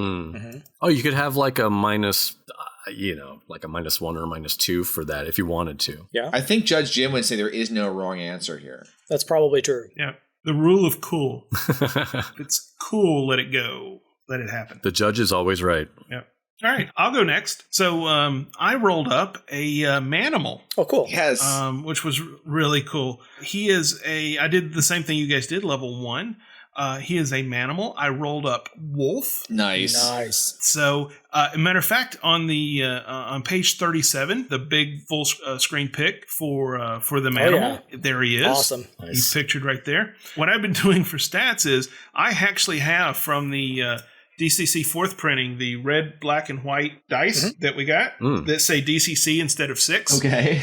So I got out and I rolled 3d6 6 times, and I got really excited because his strength is 17. Whoa! Wow. And but everything else kind of is like not great. Agility 8, stamina 13, but personality 7, intelligence 7, luck 9. So he's got like a lot of -1s and a really cool -2. So he's really strong. I named him Razorog. I don't know why. It just popped in my head. I think I was thinking Ragnarok and something about with wolves. But then I wanted to put a Z in there because I got to have a Z in there. I wanted... Has to be there. It's got to be there. And I wanted based on like... Because early on in our group creation, I was posting like these like shark men. I found multiple pictures and kept putting them up there. But there was like no shark on the table. So when I rolled, I got wolf. But I think that's pretty cool. They have that pack mentality that if they're fighting with other animals, then everybody gets like +1, which is really cool. But that's a freebie. My birth sign was beast, unarmed attack. Ooh. And because my luck sucks, it increases by +0. Oh. Yeah, kind of a bummer. Wah, wah. Yep. But I had 3 mutations, 2 physical and 1 mental. And this is where he kind of, I don't know. He'd be cool to play. I would play him. I'd love to play him. His first physical one was gas generation. And I did roll the manifestation. This comes out of the palm of his hands. So they don't have to ask me where the gas is coming from, much like Forrest's character. It's very obvious. I put my hands where the gas comes out. I love how you said they don't have to ask me where the gas is coming from. Yes. Because, Sorry. Whoever smelt it. because sometimes it's a mystery, right? And I guess that's right. It's for, I also got Ultra Vision, and it manifests as dark purple irises. So like my eyes, I think my eyes are like completely purple, which is really cool. That's cool on a wolf. It is cool on a wolf. Yeah. It's like what I need to do is print this out and like start coloring it, right? Yeah. And then finally, my mental one was Mental Shield. It's basically a translucent blue-green sphere around my head. And I think when I looked it up, that people can't really mess with me. Marlac can't really mess with me. I got a mental sphere. I'll mess with you. So somehow he could like attack a bunch of different ways because he got like a wood spear, a stone axe, and then he has his bite or claw. Those are all like 1d4 to 1d7 somewhere in there. And then equipment, hemp rope. Okay, he's ready for adventuring. He has the 50-foot rope. He has the rope. He is good to go. How many hit points do you have? Well, for my 0 level, I rolled a 4 and I got a +1. So I was heading strong at 5. And then when I took him up to level 1, I rolled a 2. So I got like 8. So I'm okay. I'm in the middle. It's not bad. Yeah. That's hardy. But the funny thing is, I've been rereading some of my influential fantasy books that I love, and it's like Raymond E. Feist Magician, that series, the Rift War Saga, and then the Belgariad by David Eddings. Yes. And so I've had Belgarath the wolf in my head, and so I'm like going, oh yeah, I can really do. I can play this character tomorrow. I know how to play him, but really not. I know how to play him from a fantasy perspective. I just don't know what I would take him in a gonzo, post-apocalyptic setting. Like, where does he go? What does he do? What is he like? Hadn't figured that out yet. Some of it might depend on the archaic alignment he belongs to. I put the Chosen Zoo because I could pick something other than the cog. Yep. Right. I think that kind of character, here's how you play him. I mean, I don't know. I could see a game where he's kind of like the strong, silent type. You see your personality was pretty low, right? Yeah. I mean, almost like the Chewbacca of the group. Yeah. Like sort of the strong, the tough character that maybe isn't the first in line to chat. Like in an adventuring party so far, I don't know, if Marlac's the talker, I don't know, you got your character is like the big heavy muscle. And then we've got Mr. Gassy, Mr. Gassy Flexilin's Richard Reed over there, who just is he's like the bard of the group. Thanks. I can play for loots. He could play. He can make his own band. Yeah. That's right. So, I rolled up a manimal as well, and I know, and his name is Belro, and I did this all by hand. I didn't use the generator. Unfortunately, his stats kind of suck. His strength is 6, his agility is 9, his stamina is 8, his personality is 9, his intelligence is 8, and his luck is 10. So it's like, oh my god, wow. We're killing you. Yeah. And of course, he's the one that survived the 0 level, of course. Yeah, Of course. And so I rolled him up as he's a polar bear. Cool. Nice. But he's not a very strong polar bear. Kind of sickly. Yeah, kind of sickly, kind of skinny.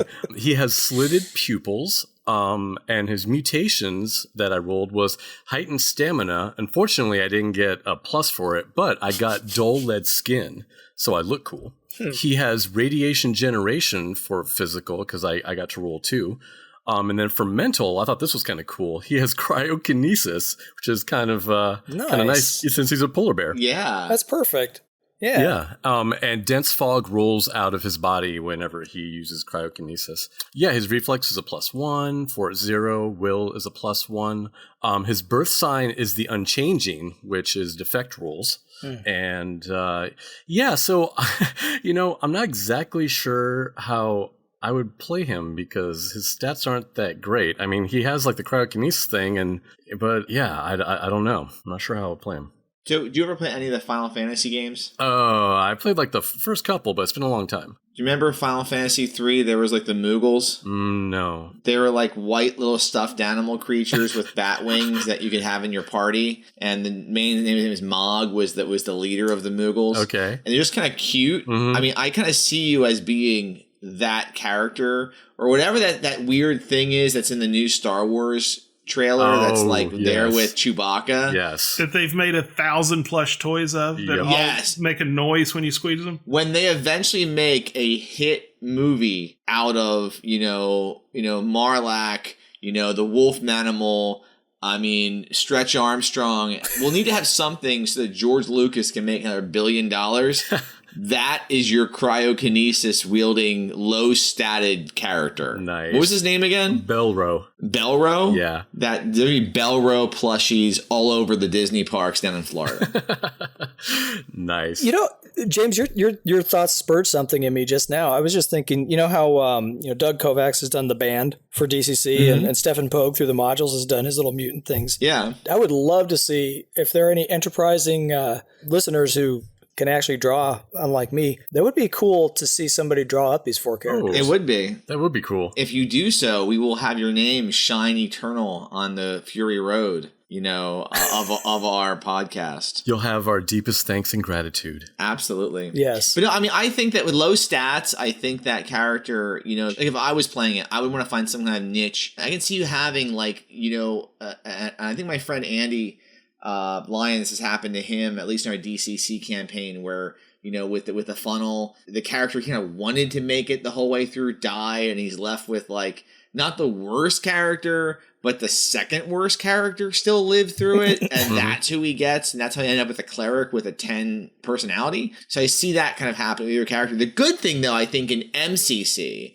is that a lot of the dice rolling doesn't drag for mutants and manimals, doesn't drag from an attribute. So your cryokinesis isn't hindered or helped from any of your stats that you have. It's just a D20 plus what your level, I think, right? I think so. Oh, yeah, yeah, character level. Yes. Yeah. That's it. So you using cryokinesis is no different than if Marlack happened to have cryokinesis based on his intelligence at 18. It would be the same. There's no bonus for anything to have that. So I think that's where maybe stats for mutants and manimals and plantians aren't quite as, how is it not important, but they're not as, having low stats isn't going to kill the character. It's not as much of a detriment. Plus, if your character makes it, it's even more heroic because it's like this little nobody cute polar bear manimal that just pulled it off. Yeah. The only good thing about him is his hit points are 10, so he actually got a little higher. That's great. Yeah. I think it's interesting as heck. We've got 4 characters, 2 mutants and 2 manimals, and I don't want listeners who are new to Mutant Crawl Classics just thinking this is the entire, your party's going to have a bunch of these. Our party for Salt and Sky High Tower only has 1 character with mutations, and he's dead. He didn't make it. It was Andy's Plantian, and again, Andy with bad luck. Andy had a Plantian with an 18 strength and multi limbs, and he died. So, but the other 3 characters were a rover, a healer, and a shaman. So we just don't happen to have a pure strength human in our group, and that's okay. Yeah. Another thing we're not really considering here is technology. Yeah. Because you can go one of many ways in a party, but some parties, when you come upon a piece of technology, the strong guy's just going to take it. But a party that wants to work together will probably say, look at this scrawny little polar bear. He needs the force field generator. Give it to him. It can make for some interesting interplay once you throw the technology in there and throw the artifacts in there. Yeah, absolutely. And you bring up a good point. I have to admit that even though I wouldn't know exactly what to do with this character except for the cryokinesis type of stuff, role-playing him would probably be a lot of fun. Because like you said, it could be a cute little bear that would, I don't know, hang out by your shoulder or I don't know, something. Or hang out by your little bag and, make little noises and, to try to act tough. All right, so that's our characters. I think each one, I'm continuously impressed. Every character I've made, I've had to make quite a few for MCC, both the ones I made for the game I'm in, and then from my players. Since none of my players have the book or the PDF, I didn't make all their characters. I think, Forrest, you mentioned earlier you were impressed at how Richard Reed, how his character kind of the stats blended together. And I felt the same on Marlack. Like he has, even his physical attack, sort of is a mental attack. I've only had one character where it seemed like it didn't make any sense. And the fact that it didn't make any sense as to why he had those mutations, and it was like kind of fun to see, well, this character is just an amalgamation of crazy, Yep. Yeah, absolutely. All right. Well, this is a fun exercise. That's some good stuff. Yeah, that was really cool. Let's evolve this further into the mutagenesis. All right. Sounds good. Let's do it.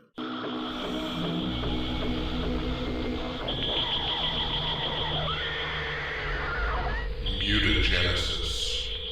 All right, so time for the mutagenesis, and as you know, this is the time on the Glowburn podcast where we take something from media or other game systems or any other kind of crazy inspiration out there, and we try to convert that and mutate it for MCC RPG or other post-apocalyptic RPG use. So, Hector, let's start with you. What do you got going on? All right, so for this one, I came up with a flower that grows around Terra AD.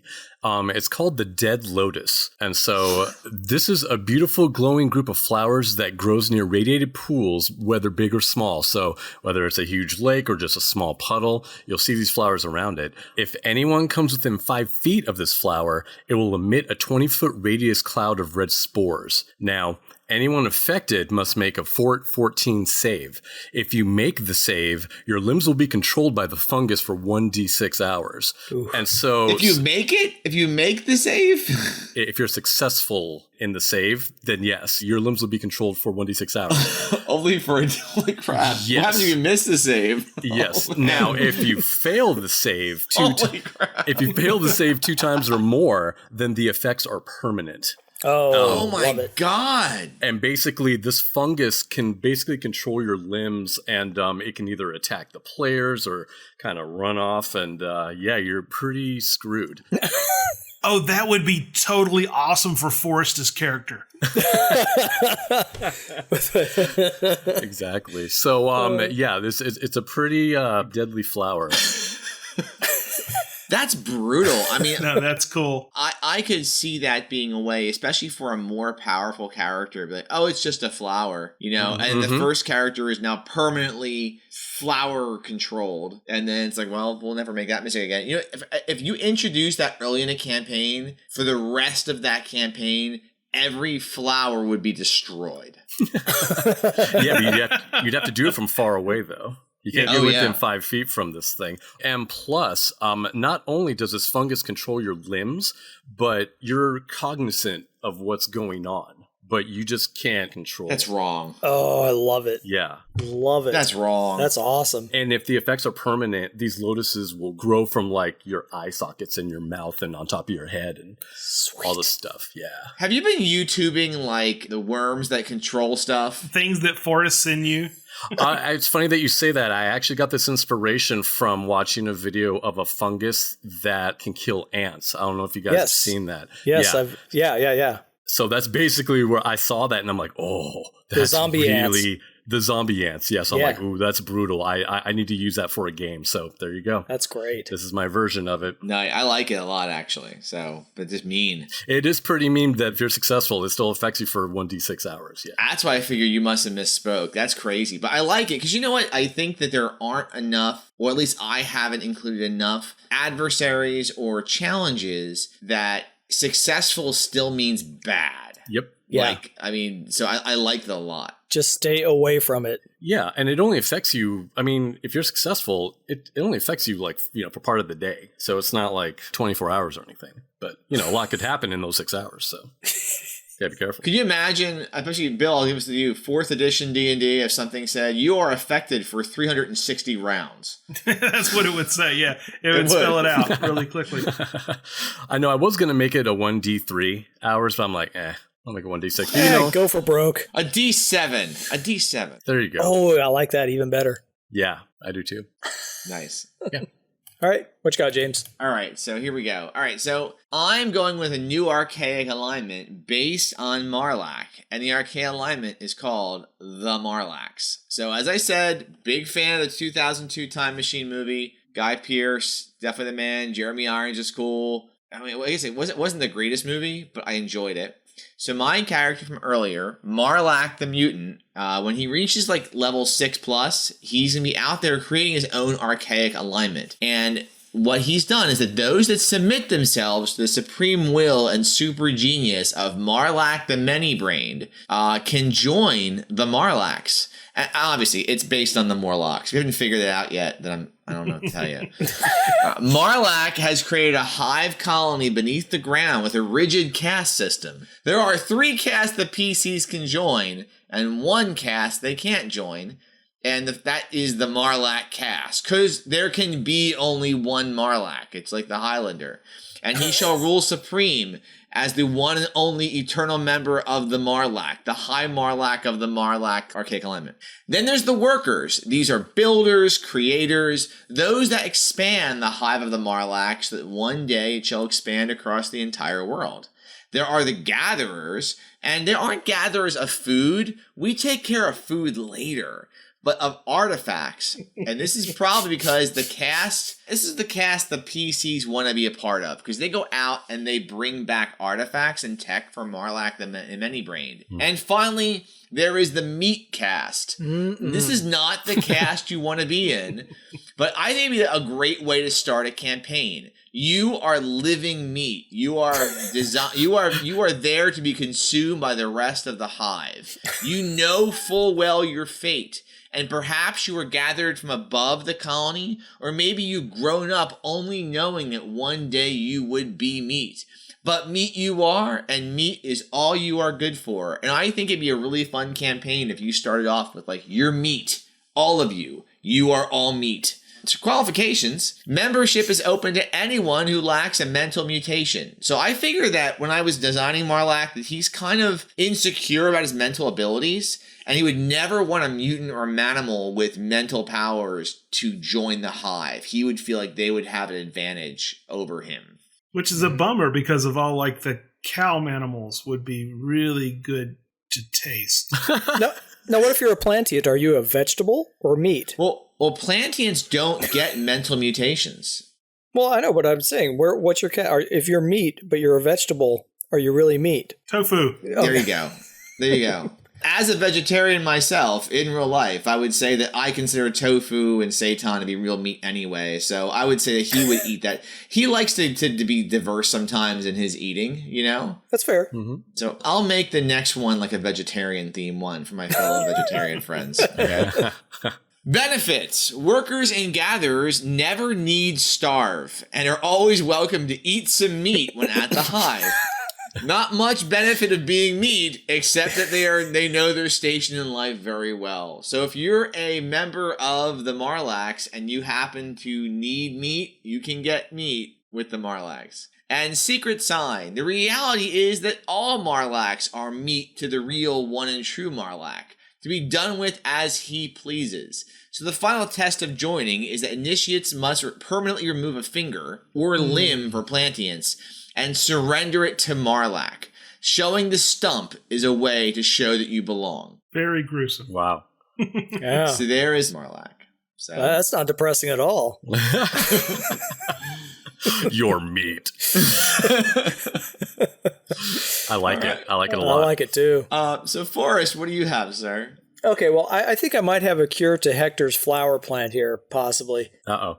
So, by way of explanation, I'm not much of a TV watcher at all. I really rarely watch TV. However, I love Stranger Things. Mm-hmm. Hits all the right notes for me. I was exactly the same age as those kids in those years, like literally exactly the same age. I was a geek playing D&D in my mom's basement. So anyway, I love that show. I rode my bike everywhere. I actually did live near secret government installations. My dad worked for them. And my neighborhood is frequently visited by Lovecraftian horrors. Okay, it's all true except for the last part. What? You just pretended it was. Yes. Nebraska sometimes felt like that. Now, I could take any number of strange things from Stranger Things, but I'm feeling kind of utilitarian today, so I'm taking for my mutagenesis a pair of old standbys, the asbestos suit and the quadruple-barreled flamethrower, or QBF. So, stats-wise, the asbestos suit is tech level 3, complexity level 2, protection +1 to your armor class, and its special abilities, it shields against fire damage. An asbestos suit provides a wearer with protection from heat damage of up to 12 hit points of damage per round. This does not mean, however, that the armor doesn't get hot. In fact, the wearer can only be subjected to the sustained heat for a number of rounds equal to their stamina score. After this point, the wearer must make a fortitude save each round beyond this with a cumulative -1 to their roll for every round or pass out. I need to put a DC on that. What do you guys think? 20. 14. I like it. DC 20. 20, 14? I'd say 15. 15, okay. How much damage you've absorbed? Oh, gosh. Yeah, but after so many rounds, that'd be a lot of damage. Mm. I mean, you could have like a DC 120 then. I mean, that's fine. Okay. There's nothing wrong with that. We'll figure that out down the road or let the judges decide. As you guys said earlier, just burn some luck. Well, yeah, all of it. Literally, burn it. So those who pass out will sustain heat and fire damage at the regular rate until dead, rescued, or the fire burns itself out. It provides minimal protection from other attacks as well. However, if worn over other armor, the number of rounds before the fortitude saves kick in is half of what it would normally be. Oh, I like that. You don't really want to layer it over your armor unless you have to, but you can try if you like. And then there's the quadruple-barreled flamethrower. A spoiler for those who have not seen Stranger Things, there is such a device. I've given it the acronym of the QBF. It's tech level 3, complexity level 5. I actually spent a ridiculous amount of time looking up stuff about flamethrowers the other day. And they are pretty complex, actually. The range is 60 foot. The damage is 1d6 to 4d6, depending on how many of the barrels you're going to use. The quadruple-barreled flamethrower is known as one of the most horrific weapons of the ancients. It features a back-mounted fuel tank, a nitrogen propellant tank, and the firing mechanism / gun. 1 to 4 barrels can be ignited, each of which will spew forth napalm, or sticky fire, to a range of 60 feet. Those caught in a stream of flame immediately suffer 1d6 of fire damage per stream fired. So, if you get all 4 barrels, you're getting 46 of fire damage. Wow. Furthermore, those hit by the QBF must spend 2 full rounds doing stop, drop, and roll, which grants the victim 1 opportunity to make a DC 12 reflex save to put out the fire. But during those 2 rounds, the victim's continuing to suffer 1d6 of damage per round for each stream that has hit them. So this really hurts. That's brutal. Oh, it is. Very, very cool. Now, the thing that I hadn't thought of until I started watching these videos about flamethrowers was that there's a psychological effect to all of this. So allies of the victim must make a DC 12 will check when the victim is struck or run away in absolute terror for 1d6 rounds. I like that. Mm-hmm. The limitation on the weapon is that the fuel for these weapons is rarely found in any appreciable quantities and is consumed pretty rapidly. So 1 fuel tank holds enough fuel for 8 total streams. So you could shoot all 4 streams twice or 1 stream 8 times, whatever combination you'd like. But once you're done with your 8, you're done with your tank and you need to get a new tank. Mm. And so, yeah, it can be brutal, but you want to be careful and conserve how you use it. So that's the QBF and the asbestos suit. That would definitely take care of the dead lotus flowers. That's for sure. I would think so. So. The question is how many dead lotus flowers are hanging around, You can always have more, right? Yeah. That's true. Oh, I also forgot to mention that with the dead lotus flower, plantians are not affected by it. So if you're a plantient, I was thinking like you could actually get a bonus from it, but I haven't come up with that yet. So maybe when we do the show notes, we could. I thought you were going to add in that they were like immune to fire all of a sudden. Yeah, you can't burn them. No. I wonder how a Plantian would feel wielding a flamethrower. Maybe it's a guilty conscience. They couldn't do it. I don't know. Or they take over the guy with the flamethrower's arms. Ooh, there you go. That'd be so bad. I like that. This is a great combination. Yeah. So, Bill, what do you have? All right, so here's what I'm thinking. Post-apocalypse, right? The crossbow comes back, right? It doesn't require power. It just basically requires you to pull it back. And it's very simple. No electricity, no gunpowder, run out of ammo. It basically hurls things at high speeds. So I'm thinking about this, right? All right, so the crossbow comes back in the post-apocalypse. But what we don't have in the post-apocalypse is like manufacturing facilities. So, crossbows, bolts, arrows right there. So you would have to fire stuff that you would be still around from the previous generations, right? So one thing that I know is going to be here forever. We've manufactured so many of them that they're not going to biodegrade or anything. Fidget spinners. Oh, God. Okay, so I'm putting these two things together that I would think that there's a post-apocalypse out there that we have crossbows and just barrels and heaps and piles of fidget spinners laying around. So what you do is you put these two together, and so you modify the crossbow so that it holds the fidget spinner, and you modify the fidget spinner so that it has a blade on each thing, and you get it spinning. Maybe there is like a little electromagnetic thing or puff of air or some sort of trigger that gets it spinning right before you fire it. Okay, so I have created the cross fidget bow. The name could use a little bit more work, but here's its stats for it. Basically, you pull the trigger a little bit, it starts it spinning, and it fires it. So two-handed weapon, of course. The damage, kind of right around where a crossbow was at a DCC. I looked that up. 1d6. However, if you've ever seen videos of people like spinning these things and throwing them, the range is like this. It is 40, 50, and 52. It falls off very quickly.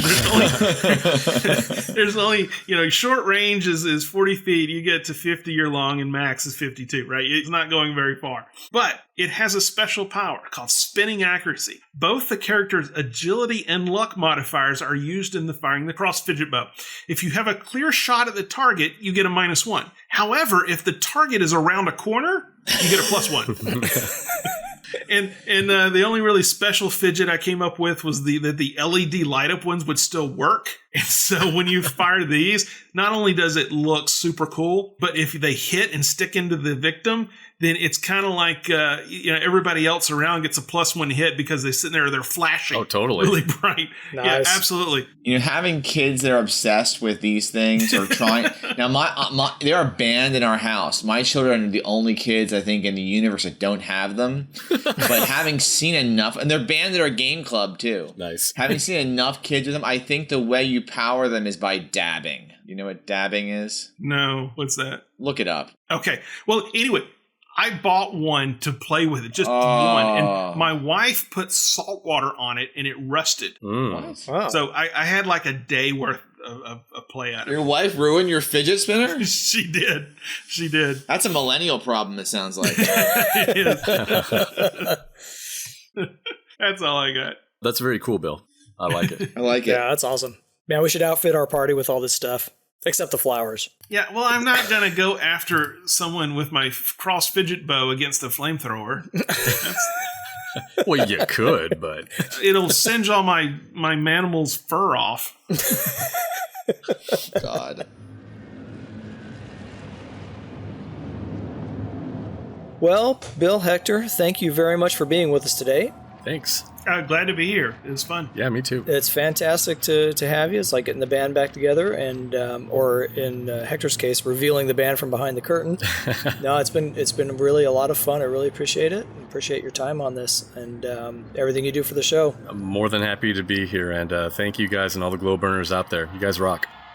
Thanks. All right. As far as announcements go, wanted to start off by letting you know that the print-on-demand version of the American Survival Guide is available now with your choice of awesome covers. The Chase cover, also known as the Velociraptor on motorcycles cover, or the Delve cover as well. Those are both available. We'll have those in the show notes for you to take a look at and purchase to your heart's content.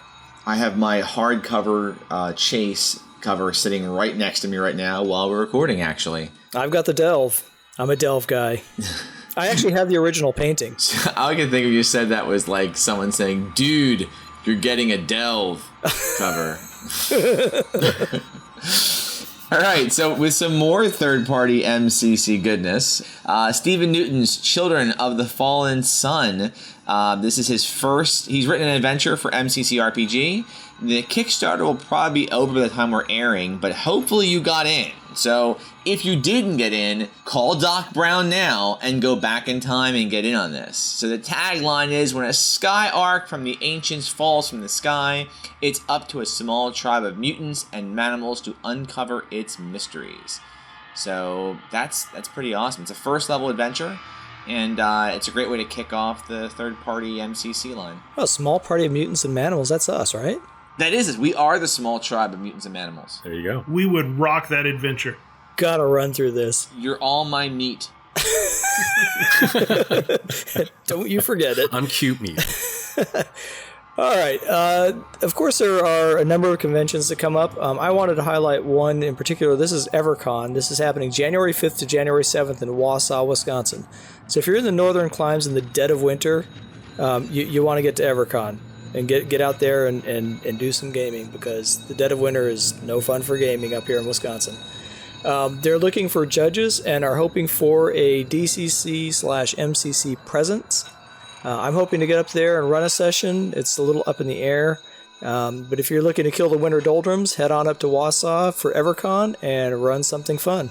And GaryCon is right around the corner, coming up faster. I mean, just so quickly, it seems crazy. We're talking about it now, and it's going to be here. And event submission, I believe, is closed. Correct. It will be when you're hearing this. But if you're running something out there, please let us know what it is. I think I mentioned earlier that Jonathan Snodgrass's DCC Vehicle Mayhem games going to be there, so be on the lookout for that.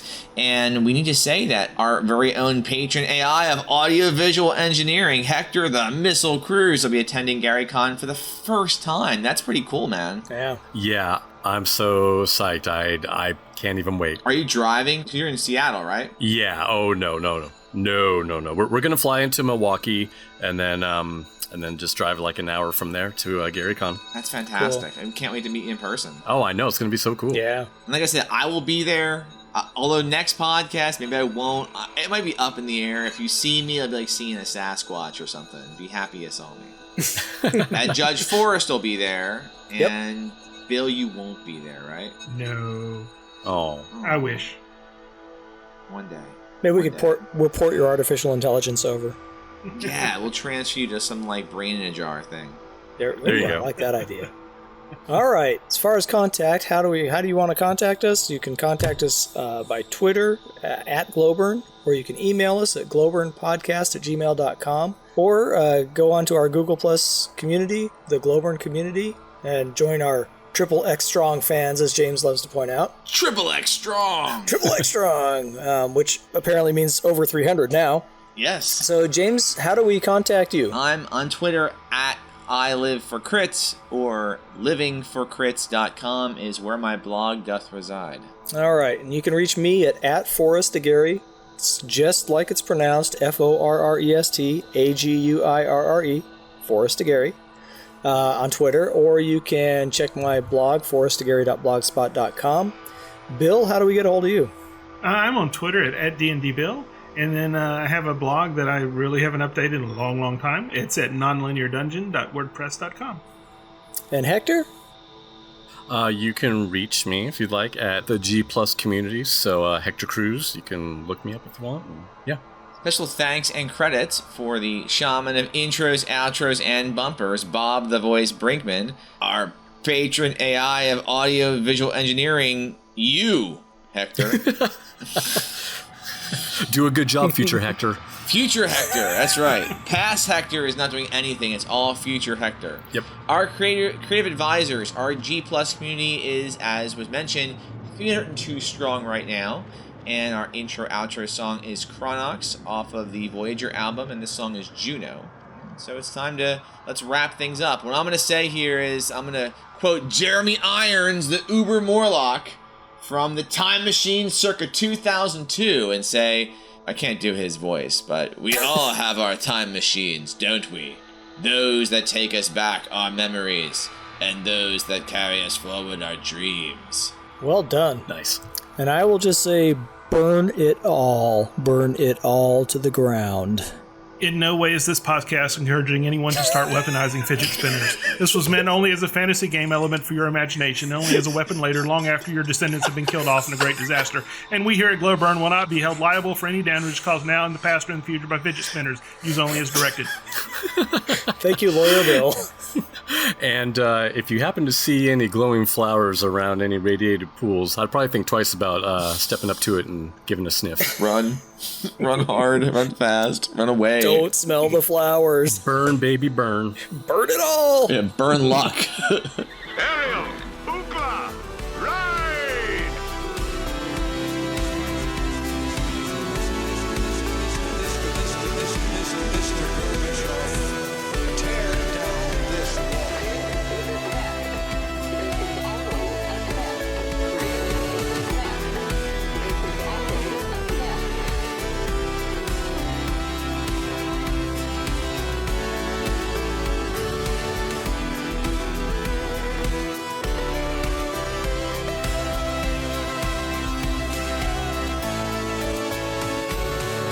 The blood of your enemy makes you stronger.